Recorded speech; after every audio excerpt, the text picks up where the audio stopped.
just lose credibility by making no mention of natural immunity. Fox News medical contributor Dr. Marty Makary is here to explain. Thank you for joining us, Doctor. I've had this question all along, and I just wonder, why has there been this deliberate effort to, not talk about natural immunities?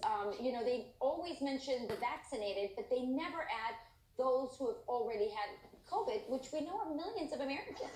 Good morning, Rachel. Well, it's amazing. Out of hundreds of speeches and hundreds of hours of interviews, a complete absence of any mention of natural immunity, disenfranchising a large portion of the unvaccinated. By the way, it's about a third to half of the unvaccinated.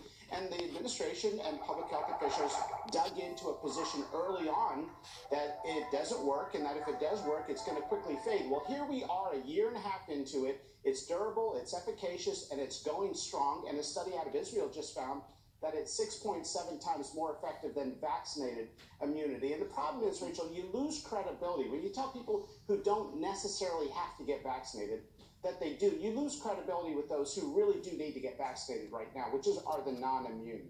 Absolutely, and that's what you say. This is really a virus of the non-immune, so then explain to me, why do you think they're doing it? This is what, because you talk about this loss of credibility. All of us, we're smart people. We've been following this for a year.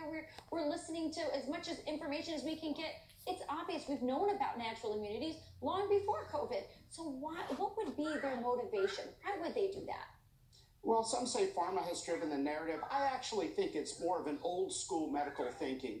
In the spirit of the importance of diversity, part of that is age diversity. And when you've got a bunch of old guard medical establishment making all the decisions, you've got people like Dr. Fauci who say, we haven't seen the randomized controlled trial on natural immunity. Well, we're not going to get it done. You can't do it. And if you could, it'd be unethical to do it. Open your eyes. Look at the observational data.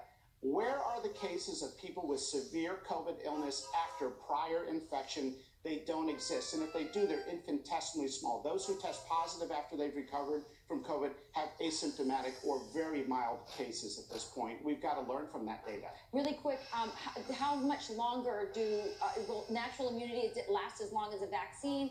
Or is there some disparity? Have we learned anything about how long those natural immunities last? We are seeing the vaccinated immunity wane in terms of the ability to acquire the infection, even though it's still protective against severe infection. But natural immunity, if we look at the other coronaviruses that cause severe illness, SARS and MERS, it's going strong at 17 years. That's been studied because that's how long it's been around. We think it's lifelong immunity. Yeah, I always felt good when I got COVID early on, and I survived it very well. I always thought that, that was a little bit of a blessing, and I feel better about it now. And you're getting antibodies to the entire surface of the virus, all the nooks and crannies, not just the spike protein with natural immunity. Thank you so much for your information. You're always a truth teller on this during this pandemic. We really appreciate it, Doctor. Thanks. Okay. Coming up, a teacher is